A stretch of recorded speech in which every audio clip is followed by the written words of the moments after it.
Okay, hello everyone. Again, Derek Lundsten with LifeGuides. Welcome to our next installment of Rebels of the Heart, the New Rules of Leadership. We have an amazing group of women leaders here joining us today, and it's so appropriate in terms of the content for this month being Global Diversity Month, as well as Mental Health Awareness Month. So very real topics for everyone on this call, which I know.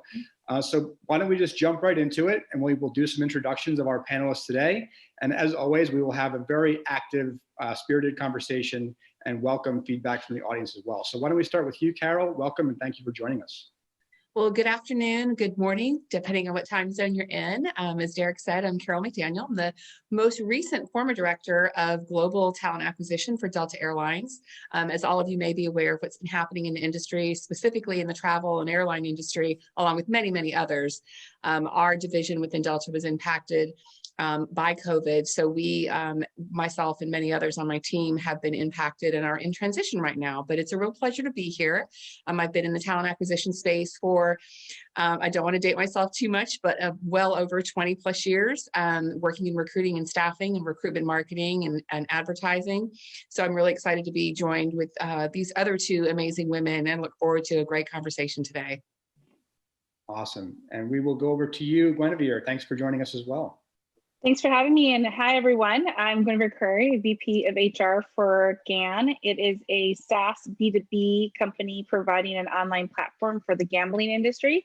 So as you can imagine, anything online entertainment, our business is booming and growing like mad. We were a small firm from the get-go. We've pretty much doubled in size and we're still constantly growing.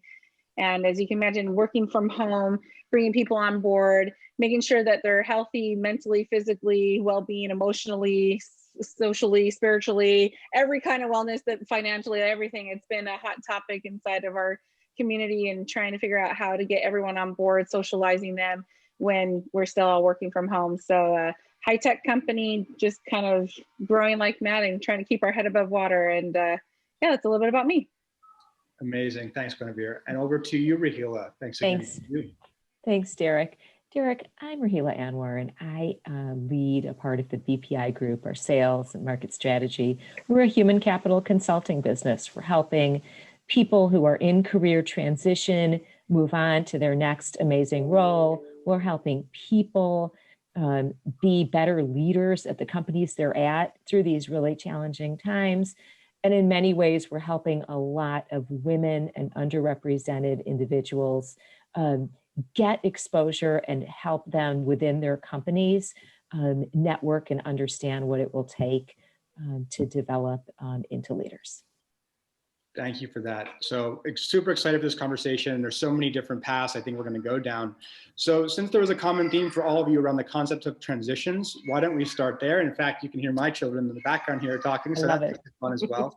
But I think, you know, each of you is going through transitions in your own ways on a macro level as well as in your businesses. We'd love to start there. Just how is the last 9 months for you been personally?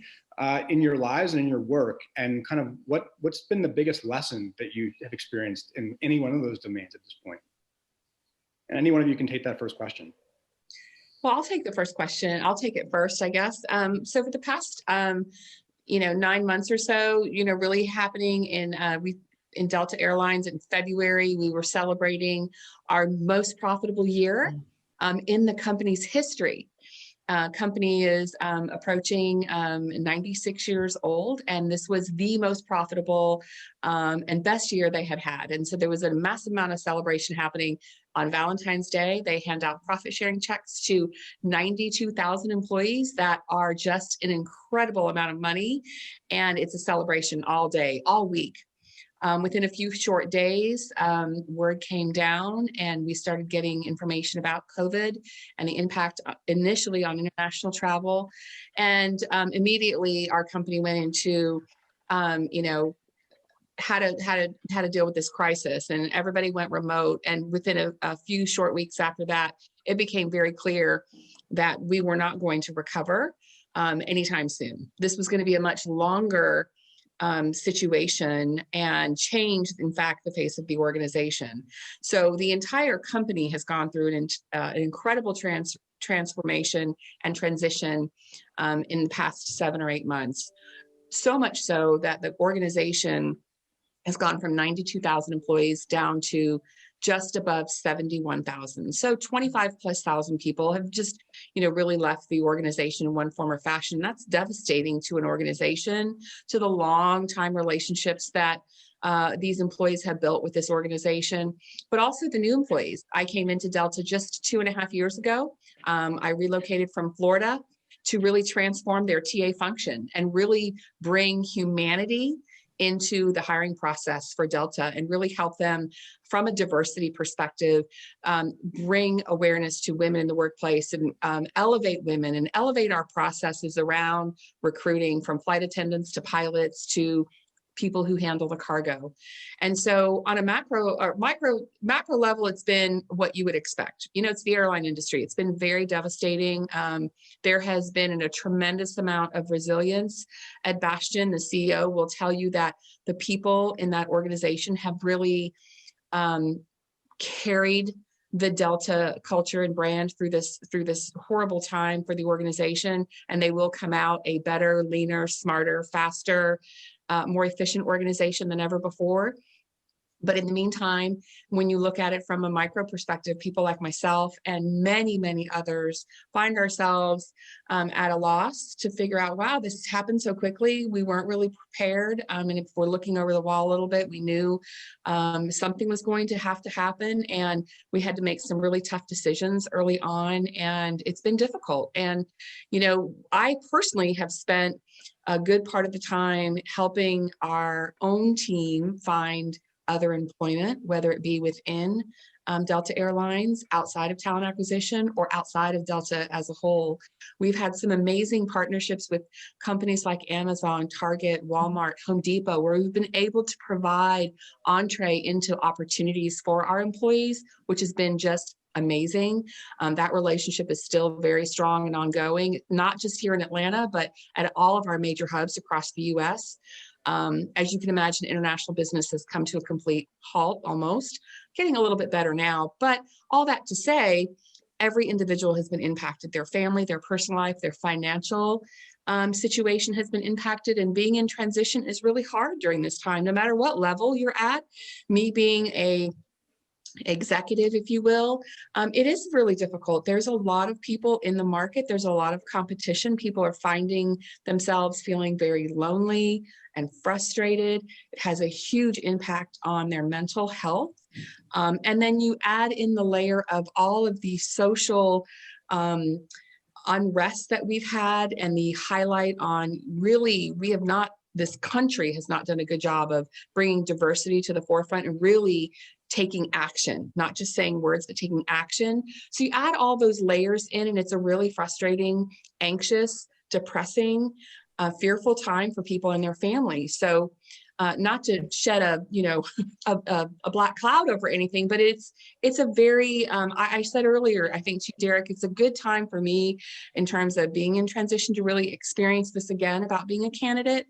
But it is also, I'm getting to see a lot of really hurt people. And so I love that you brought up, that we're really focusing on mental health this month. And it's really important, and it's always important. This time and this year, in this season, people are really struggling. So we need to do a better job of focusing on that.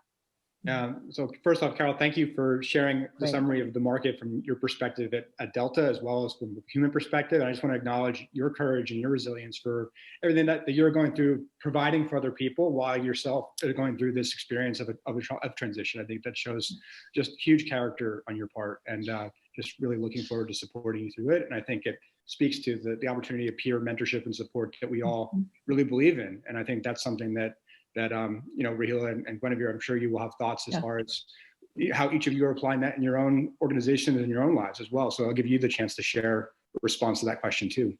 Sure. So I'm going to follow up on something that Carol said, which is that she is paying it forward and helping other people while experiencing it. And that is one of the extraordinary benefits when someone's been in involuntary transition, truly. You will never look at an email or a call you get from someone who needs help the same way again. And when you land and when you are at a new company, I think that now I wish people could experience it without actually being an involuntary transition. That's another thing. But I do believe that that is one of the true silver linings. I did a different podcast about a couple months ago with the head of HR of AbbVie Corporation. And he said, no matter what, the one thing that he completely misses is walking around and saying thank you or connecting personally with someone. And that is one piece that I miss a lot too.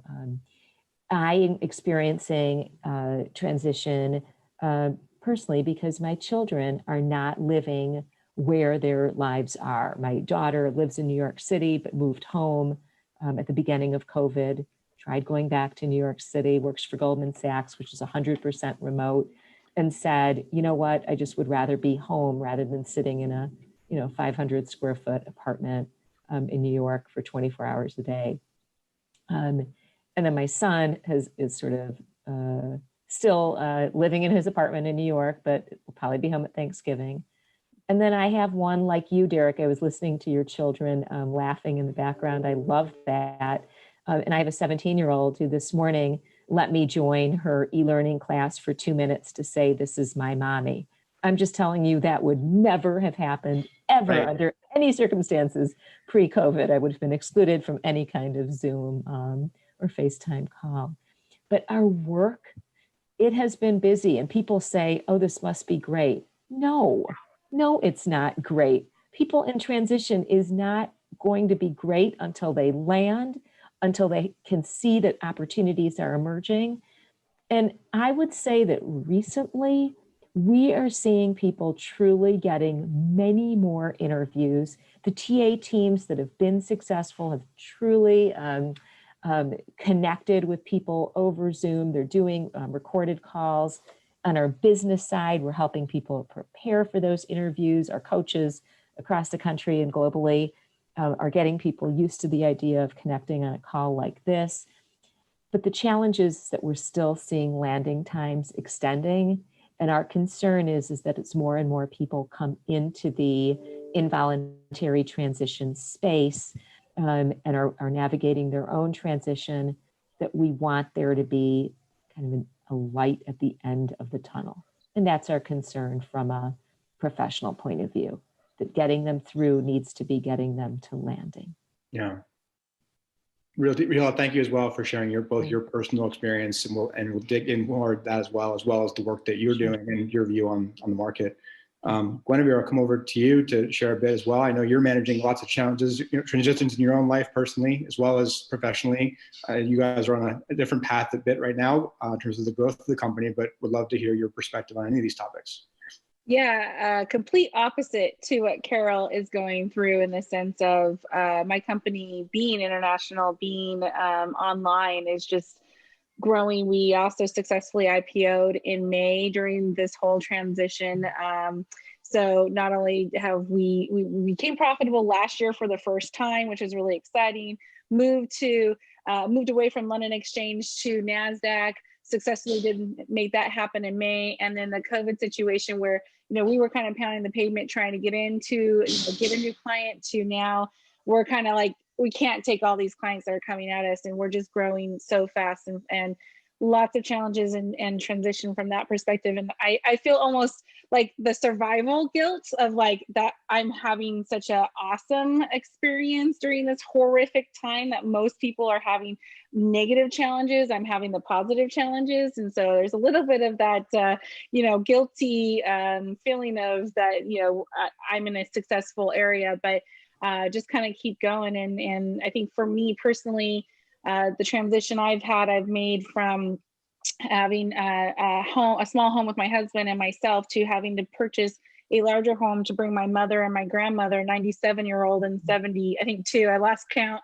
under my roof to help them through their retirement age, was a huge transition, and more so for my husband, of course. And just trying to get through that personally while trying to help grow my business. It's been definitely, I guiltily have admitted I have gained the COVID-19 weight. And so I've been trying to figure out how to help myself and therefore help my employees figure out how to become healthy again, how to separate that work-life balance, because we have no work-life balance. As Carol had admitted, she's sitting in her dining room. I was sitting in my dining room until I moved. I now finally have an official office space, which is really nice, but I don't leave it. It's the office or the bedroom, and pretty much that's it. So how do you create that work-life balance and the wellness overall has been a huge challenge and a struggle for myself as well as my entire company, because everyone's doing the job of 5 people because we can't grow fast. I mean, we are literally, 18, 20, 25 offers out the door every month. Wow. And we still can't grow fast enough. So yeah, it's been a phenomenal experience. Again, kind of on the guilty side of being in the positive growth, where I know others like Carol and Raheela, who she's supporting, are in the opposite end of the spectrum. So yeah. But I think that's so. First, I want to say, I mean, congratulations on both your success and also sharing your caregiving story as well. I think that's really inspiring, Gwenevere. And I think that it's helpful to hear that there are hopeful stories of business successes that are still happening while there's challenging times. It gives people something to look toward as they think about the future, right? Getting through these challenges. Yeah. I think that. Well, yeah, go ahead. Oh, sorry. What I also think is fascinating is that, like, we could have 200 people on this call sharing their experiences, and yes, not one of us would have the same. Like, we're all experiencing the same thing in the fact of COVID and working from home and, layoffs and furloughs and people being impacted financially or not. But yep, our actual individual story is all different. And I just find that so fascinating because it just shows how rich the human world is of different, different worlds.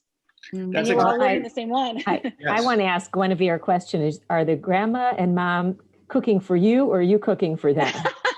That's important. I kind of wish they were cooking for me because I'm working so many hours, but I actually cook. Yeah, I cook for them. Okay. If I get down there in time, I usually don't make it in time for grandma. Okay. She likes to eat early, but she'll have the leftovers. Right. And sometimes I can get the husband to do some barbecue. So he's a mean barbecuer. So okay. Yeah. That was a serious question, though. No, yeah. No, but we do have the whole, like, who pays for the food, who does the cleaning of the, our house rule is if you cook it, you don't clean. Yep. So that's why I like to cook. Got it. Yeah. No, thank you. I think that's spot on. I mean, we just in this call here, there's so many different experiences and different experiences of this situation in the last few months that you pointed out. And yeah, 200 people would have, I mean, literally thousands of unique experiences if we mashed them together and had this conversation, which I think is just, one of the beauty of this moment is the level of introspection and empathy that each of us has for other people going through it, because we are all experiencing the same thing, and yet everybody's experiencing different things. And I think there's just a level of awareness that people have now that maybe was not as strong before. And I think that's probably the biggest opportunity, in my opinion, from this entire situation. And I think each of you has done that. So I think kind of transitioning, we've all kind of danced around it a little bit. We talked about emotional and mental health. Everybody processes things differently in terms of how they respond and cope and respond and deal with different aspects. How are each of you personally taking care of your well-being, and also what are you doing as leaders to do things differently for your teams or for your former team as well, Carol, or your future team as well? Yeah. I can kick that off if you don't mind, ladies. I'm really excited about my team, what they put together. We actually launched last week a wellness month where we did 4 weeks where we focused on 4 different topics. So the first week was mental, where we brought in a meditation coach and we did meditation classes. We brought in different types of techniques and different things that we, found through our research of just kind of helping give people different ways to think about their mental wellness. As we said already, everyone does things differently and we all have unique ways. So one person loved the meditation class and one person was like, well, that was a waste of time. I know how to breathe, so we all take the information and we use it the way that we want to. So providing different facets of different things has been what we've been focusing on. And then this week is intellectual wellness. So your mind and supporting the training. And also it's a, an initiative to help kind of relaunch our training module and get people to use it again. But we're really also helping people understand that, the mind is also another place that they need to focus their wellness. Next week is physical. We're doing yoga classes and other physical challenges. And then the final week is social and helping encourage people to, just stop and do that. I know we're all Zoom fatigued, but, video chat, FaceTime or whatever with friends and family that, they normally would have been like, let's go grab a coffee or go watch a movie together or whatever, right? That you can't do right now. So, and then wrapping all of that up in a big fancy bow, we're doing a challenge, a 100-mile challenge where we are challenging all of our employees 100 miles in 4 weeks, which sounds like a lot, but really it's 25 miles a week, which is less than 5 miles a day. And the Heart Association says 10,000 steps, which is about 5 miles depending on your stride, right? So it's a push, but it's not unrealistic. And on top of that, we also have a pledge, 50 cents per mile walked up to 100 miles per person towards Souls for Souls. So we've added in a bunch of different elements, and we're trying to really use this to not only help people with their wellness on all levels, but also as a way to bring GAN together as one entity. One of the internal struggles we have is that our international offices all kind of, they sit under their own legal entity. And so they kind of feel like their own company, but no, we are one company. So this is a competition together, not against a certain location or team or individuals. It's a competition together to walk and ride, run, bike, whatever, to support this charity. So it's a multifaceted reason of what we're doing, but it's been really well received. I was excited because my team was doing this, but I was also excited as an employee of the company because I needed this kick out of my house, go walk. So it's been really great. So that's one of the things that we've been doing and focusing on. And now I think it's been so well received. We're going to actually have to go back to the drawing board and figure out how we can do this more frequently. Yeah. I love the push to get everybody outside as well, because you're right, we are all locked on our Zooms all day long right now. At least that's what it feels like. So I've encouraged our managers, and I've actually done it myself, where if we have a team meeting or an individual one-on-one meeting where you don't need the computer, go walk. Yep. And my team's definitely taken that opportunity. We've been like, and sharing with each other our neighborhoods, right? Like, look at my view, kind of thing. So it's been really fun too, on that perspective. A little team building as well on top of it. Fun is definitely needed right now. So I agree. And I'll tell you what's interesting is, and in my certain case where I'm now no longer part of a team, I think there's been a lot of great podcasts, great articles, great clips about, taking care of yourself and having a lot of self-care during this time. And I think it's hard to do that if you're a working mom and you've got kids at home, you're trying to do e-learning, you've got, your mother, your grandmother, whomever, you're trying to do all these things. But I think self-care has become really important. And I feel very fortunate. My daughter, my youngest child, just graduated from her physician assistant master's program in Mobile, Alabama. And so she just passed her boards. She's a board certified PA now, and she's home awaiting the start of her fellowship program, which will begin in December. So she has been a motivation for me to start yoga, which I hadn't done in many years. And I will tell you, whoever doesn't believe this, it's so true. It is so good for your mind. Because I'm a workaholic, which is not good anyway, but this has been a really great experience to kind of take a step back and remember that I don't have to be on Zoom all day, every day. I can take an hour, I can go to yoga, I can do a better job. And there's no reason why I shouldn't be able to eat healthier, get out and do some exercising. If I don't, it's on me, because I don't have a team today that I'm focused on having to make sure they're, performing at a certain level or reporting in at a certain time. So I think that's really important, self-care. And people don't like to do that. They have guilt around that. They think that they need to be doing more with others and helping others. And I think you can't be a good professional, a mother, a parent, a caregiver. Yeah. And I hear myself saying these words, and I will tell you, 7-9 months ago, I'd have been like, yeah, boo-ha, I got stuff to do, goodbye. But I'm hoping this has really given me personally that opportunity to take a step back and focus on myself, because that is really important, what you said earlier, but also that I want to really make sure I take this experience with me to my next opportunity, and that I don't forget what it was like, whether I'm going to be working remotely or I'll have to go somewhere to an office. I need to make sure I take this experience with me. And I'll share with you, at Delta, part of the transition is that, I get to keep a lot of my healthcare benefits for a good long period of time. And part of that is the mental health, being it's mental health month. And there's been a lot of information being pushed out to those that are what they're calling Delta alumni. So we're getting really good information. They have a Ginger app that we use if you need to talk to somebody. It's just been really, really good. And there's an alumni site we log into every morning. We can talk to people, find out what's going on in the company, get some inside scoop of how the business is doing. It still makes you feel somewhat connected, but yet can go about your day and go, again, I understand this wasn't about me. I shouldn't feel bad about my situation, and that the company's really still wrapping themselves around me and making sure that I'm going to be okay during my transition. And I just think that that speaks to the company, whether you're a current employee or not, that they'll continue to take good care of you. Agree. I think for me, the interaction is actually more with my team than it was pre-COVID, because I would be getting in an Uber, driving to go see a client, doing something that wasn't getting me physically, that it wasn't physically in the office. And I will tell you, for the last 8 months, one of my favorite meetings every single week is my Monday morning meeting with my team. And it's listening to, what did you cook? What did your cats do? And there wouldn't have been a meeting every single week that we started at least the first 5 to 10 minutes with just catching up on the weekend. We would have been so busy.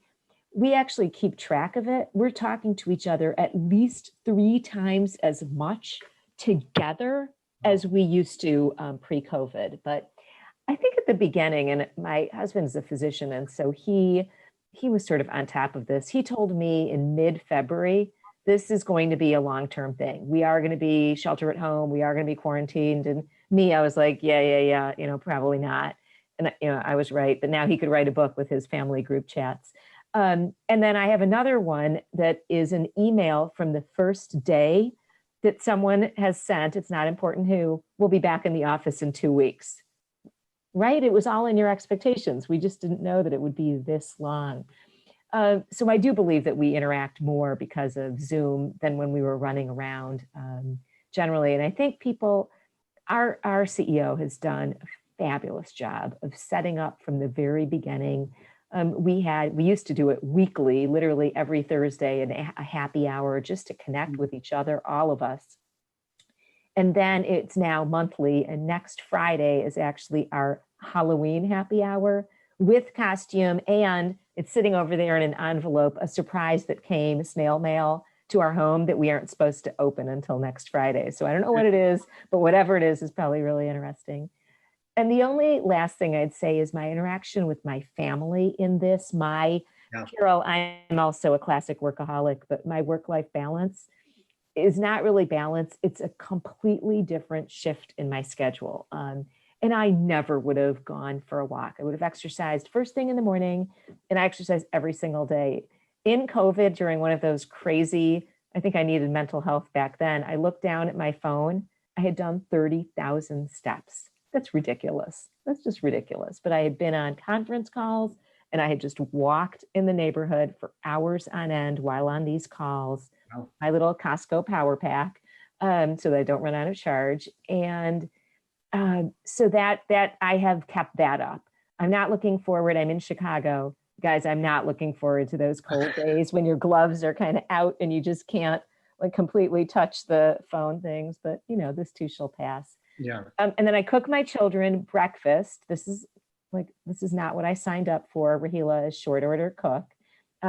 Breakfast and lunch, I'm often cooking them. It may be at a weird time, but I will tell you that's going to end the second COVID is over.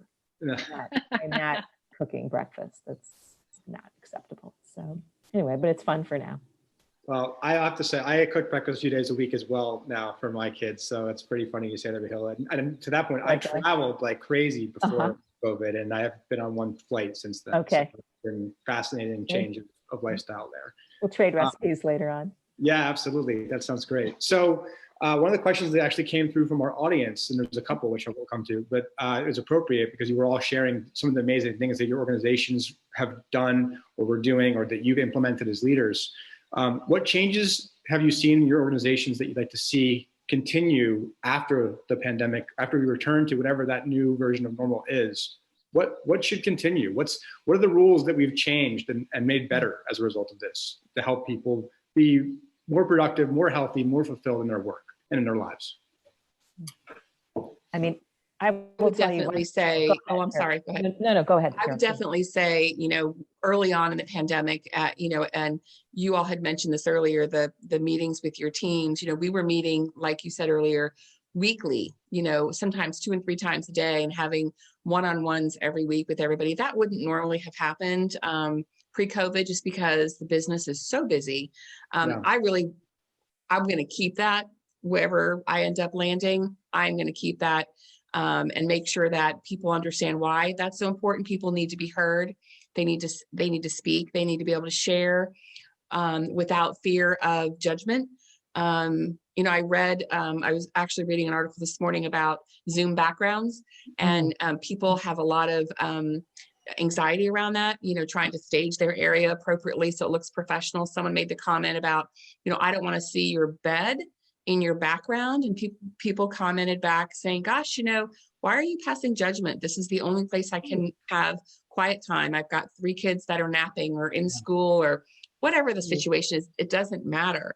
I want to make sure that I keep those types of things in mind, that we're honest with ourselves and we're transparent. I mean, we are human beings, for God's sakes. We need to be able to, bring our real selves to work every day, whether that's in your dining room or in the office down in Midtown in Atlanta. It doesn't matter. I will definitely bring that back with me. I won't forget that, because that's the human element of everything that we do at the office. And that's what makes us great leaders. Mm-hmm. Love that, Carol. I love that. The only small thing I'd add is I love the way people are working around their family schedules and still being highly, highly productive. That someone who has young children, like preschool age, is waking up at 5:30 in the morning, but then helping them take a nap later. I hope that flexibility doesn't go away, because the results are there and the passion is there for work, and they don't have to do it on someone else's schedule. Yeah. 100%. Yeah. And for me, being international, I think what I love seeing is that it kind of made a even playing field in the different teams. It didn't matter if you were a siloed individual in one office and the rest of the team members were in another. Everyone is working from home now, so they're all working together online, versus in the past, that person who was siloed might not necessarily get all the same information or be privy to the same, projects or whatnot. So I feel like just everyone kind of being separated kind of gave a timeout and just made it an even playing field, that we all came together on purpose to have conversations and to really work together. So I really like that. I'm not sure how I'm going to replicate that once we are back in the office, but I think just working with the managers and the team leads to make sure they are continually bringing those individuals, whether it's 2 or 3 people in one office when the rest of the team's in the other office or spread out. Time zones are obviously a challenge, but it's been really great to see people getting more opportunity and hearing more about what's going on, because it's all happening online in Zoom, not in, the, oh, hi, Bob, how's it going? Oh, did you know we should be doing X, Y, and Z? And it happens in an in-person conversation that leaves the others out. Yeah.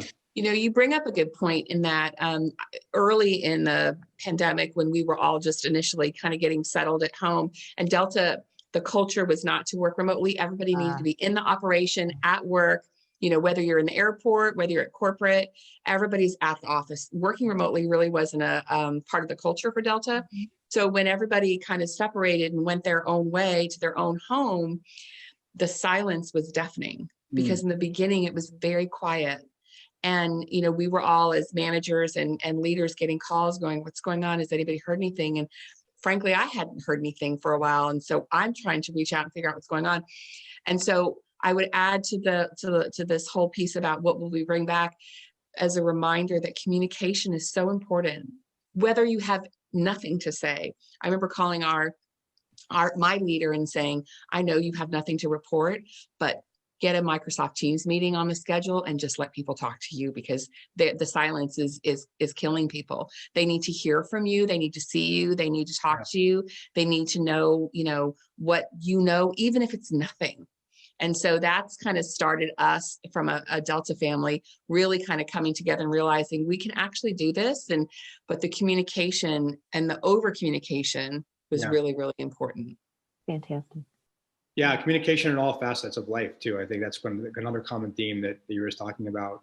A good question that came through just now as well from the audience is, do you look for different qualities in potential employees now than you did prior to the pandemic? For example, do you ask candidates different or new questions than you did prior? And how will that change moving forward from that standpoint? As we look at new time, how we use time differently, how we use tools differently, how we consider new working models. I kind of added to the question. I'd love to hear some of your thoughts around that. Yeah, that's a great question. So I have someone who joined us just before the pandemic started at the end of January, kind of early February, and is actually returning to go back to school. And I asked him to do an analysis of what was the role like versus what you thought it would be. And he actually felt that being in it in the pandemic was so much more interactive than it was during those first few weeks when I was traveling all the time, or not being able to spend as much time.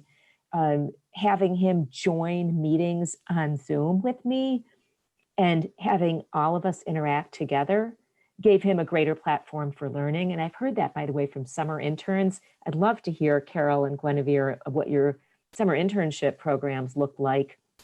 But I'm hearing that from summer interns. I got more attention than I ever probably would have gotten when I was in the office sitting in a cubicle.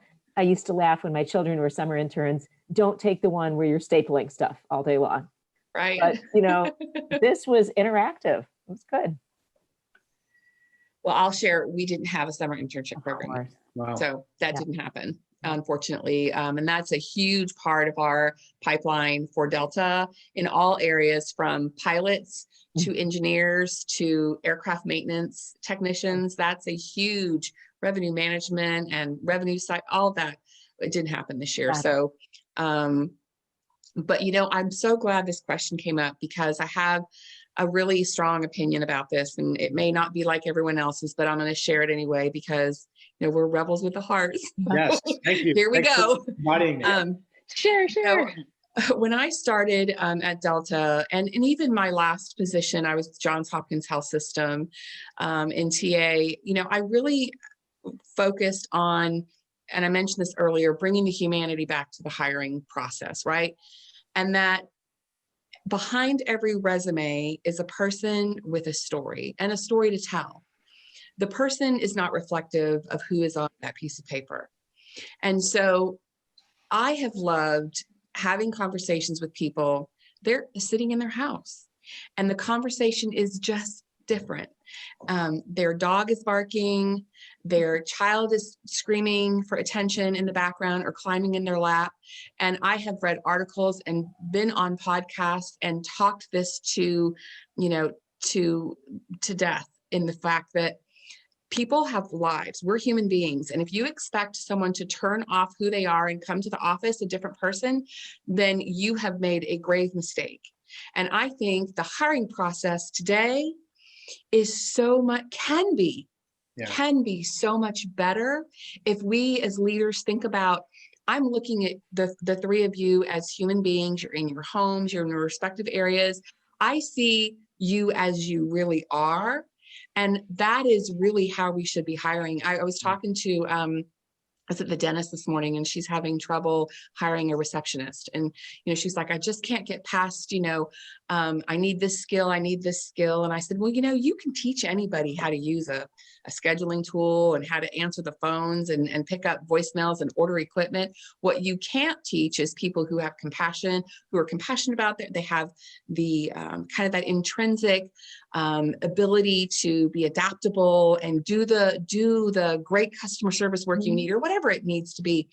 You see that when you're talking to people at their homes and on a Zoom or on a Microsoft Teams, it just comes through differently.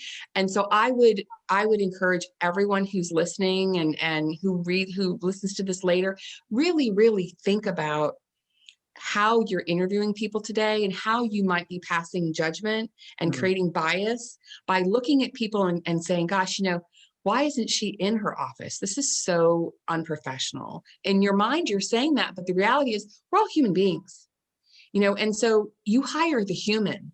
You can teach for the process and the skill set. You're trying to hire a human being. So let's not forget and don't pass judgment during this time, and that you should take that back to your organization when you're either back in the office or whatever your situation is going to be, because we have gone far to the wrong side on this piece of it. And so I feel very passionate about that. Sorry. I would agree with you, Carol. I mean, I actually enjoy seeing people at home and kind of peeking through the curtain into their personality, right? And seeing kind of what's going on. And I feel bad when my team or a candidate or a vendor, anyone I'm talking with, when they're like, oh, I'm so sorry. Like, I mean, Derek, I think you even said at the beginning, oh, I'm so sorry, my kids are in the background. It's like, we shouldn't be apologetic that we have a life. Like, we all know, we all have the dogs barking, and I put myself on mute because there was a truck outside my door. I wasn't sure if you guys could hear it or not. I mean, it just is the life that we are living in right now. And I think that, we shouldn't be apologetic. And I love hearing the kids in the background. I love, what kind of dog do you have? Is he around? Can I see him? That kind of thing, and making it more, almost like a social call and an interactive call. And I think it's actually really a fun way to get to know someone from a culture perspective. Are they going to be that quirky kind of person you're looking for your cultural fit? Which a lot of times, I don't know how you guys all do it, but from my perspective, I'm not a finance guru, a tech guru, product guru. I'm not an expert in everything. So I'm really interviewing someone more on the cultural fit and on can they engage with me? And I actually like it when they have chaos, and I can see how they interact with the chaos, because my company is chaos right now in our growth. And if they can handle all of that and keep their composure and, keep going with mentally answering that question, that's a good sign for me. So I think it's been beneficial. And I like to hopefully keep that video, seeing someone in their home and kind of getting that, pull that curtain back. So I really like that. It's improved our experience in engaging with candidates for sure. I'll tell you, pre-COVID, I never would have asked anyone what their home address is, but I like to send people handwritten notes. And in my little notebook here, I just, at the end, I'll say, do you mind if I send you a note of thanks? And there hasn't been one person who hasn't said, God, I really look forward to the mail, like the snail mail where it's coming and you go get it. You go see the postal carrier. But I do think that Gwenevere and Carol, you have hit on something that I actually think that this is better for real diversity than anyone could have ever imagined. Women are definitely bearing, you've read the McKinsey reports, you've read the New York Times articles, that women are definitely bearing a disproportionate share of the workload in COVID. But I also think they're getting more opportunity because they won't have to be on a train at 5:30 a.m. And where are you going to take your baby to daycare at 5:30? Most of them, my sister's a school teacher, they all open at 6:30. That's just the way it is. So I think that we're going to see some shifts in how people can do roles, as Carol said. I'm glad you said that, because actually my next comment was going to go was on this topic of I think women are much better at embracing different identities, moving between them fluidly, frankly. I say that with a high degree of respect and appreciation for each of you. And I think that it's kind of showcased that, right? And I think that this is one of the big lessons as a leader about how we've changed the rules for the better. And that I think that moving between those different roles in our lives and being able to optimize for the whole person, and having people all aware of that is a big change. And I think it's going to make us all better leaders and better communicators and hopefully better team members to each other. And to your point, I think maybe all of you, or at least two of you, mentioned the word guilt at one point. It'll wipe away some of that, right? This sense of guilt, and more moving towards a sense of true collaboration, understanding, and support of each other, and what each person is going through, and how we bring more I'll call it more love into the workplace, right? And I say that too. It's kind of cool because, in fact, my mom is actually visiting us right now. It's the first time we've seen them the whole since the pandemic, right? So for the kids and the grandparents, it's really fascinating to be able to have this conversation with each of you, and I'm really appreciative of that. Just knowing that and looking at the lessons that have come from our mothers and how we apply that in the context of, what has been, historically a very, male energy focused world. And now we're bringing the intelligence together and harmonizing them in a way that brings greater potential and growth for everyone. So anyway, that's a commentary more than a question, I suppose, but it felt appropriate. Yeah. So kind of shifting in, we have some other questions, and I think it's really relevant. What will you do following to make your employer or your organization that you lead kind of the place that people want to be, right? I think that's going to be, people have a choice to make. Once the economy does restabilize, people will be able to choose, does this organization match up with my values? Does it match up with my family's needs? Does it match up with my time prioritization? And how do we do that? And what do you think each of you will do to, really advocate for that and be an employer of choice? And that question has nailed the head on why I lose sleep at night.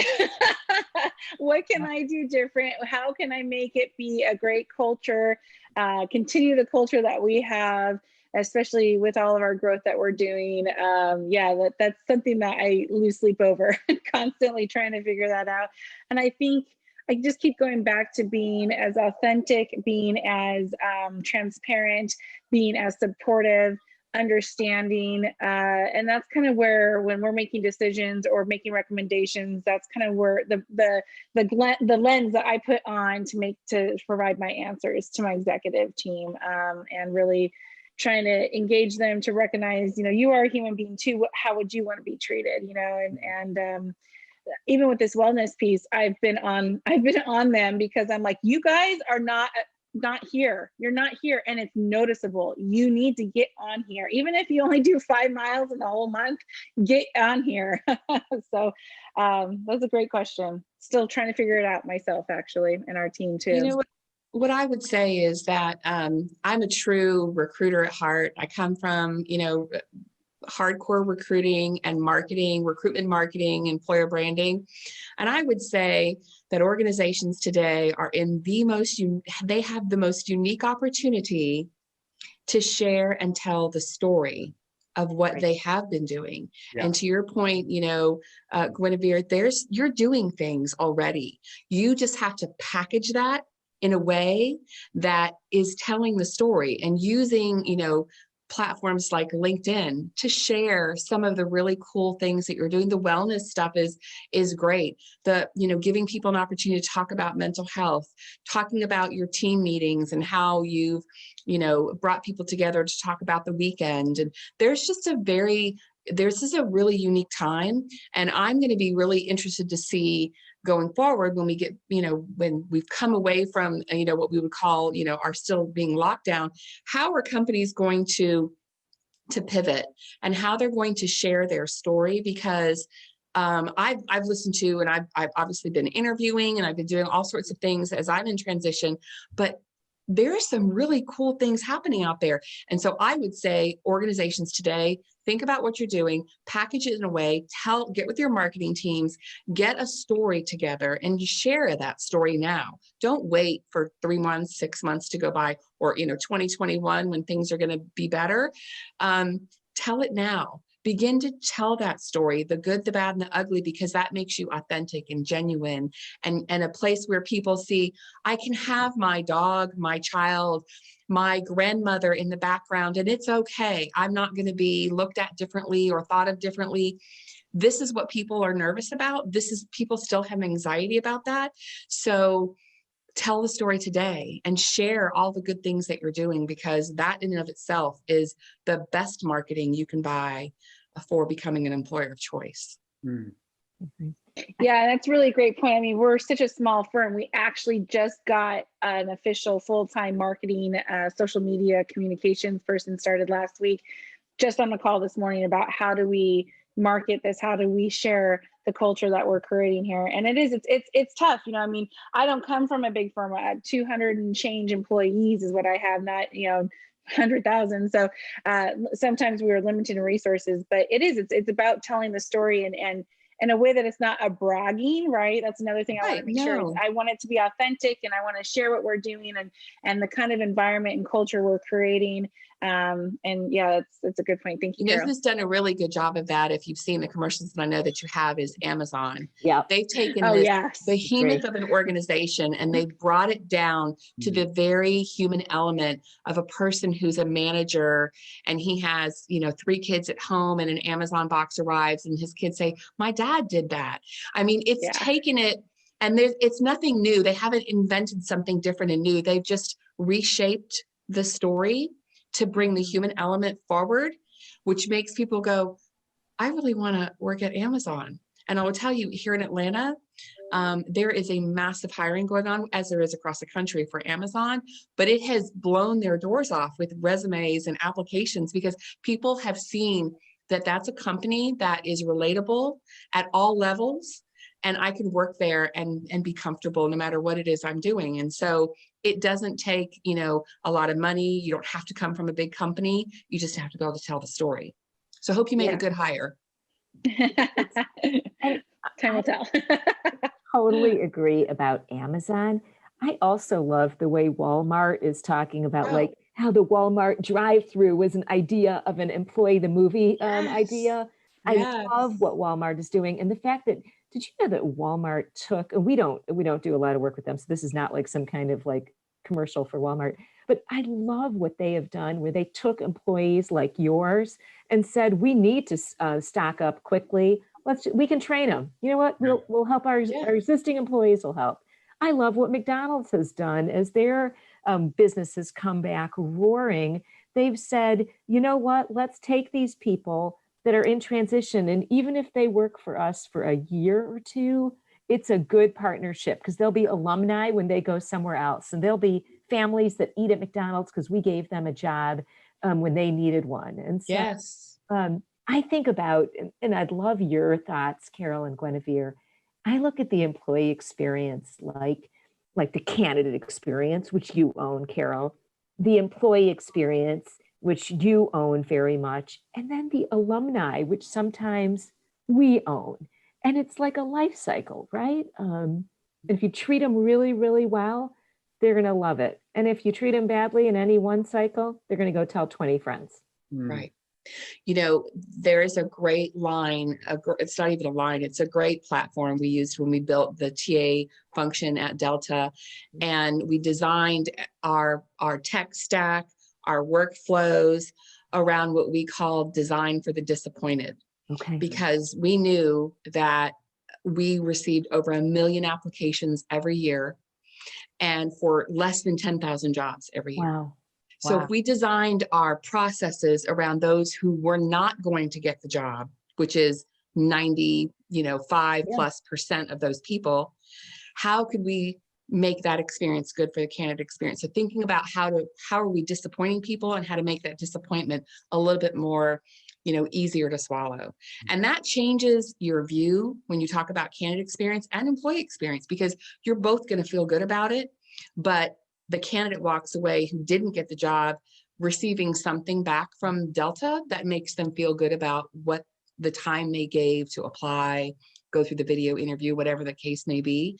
But thinking about your candidate experience and employee experience, about those that don't necessarily have a good one, how do you design around that thought process, changes your perspective, and it changes the narrative.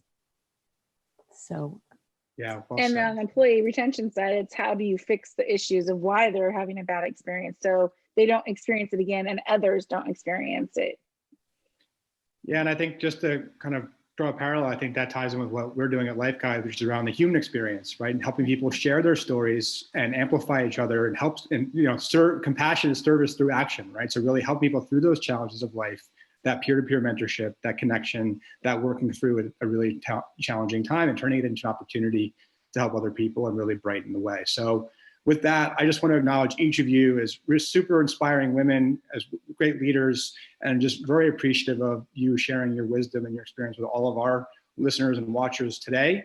And really grateful to know each of you, and looking forward to collaborating with you in your next chapter, your current chapter, and whatever comes beyond that. So thank you. And Have a wonderful rest of your day. Thanks, Derek.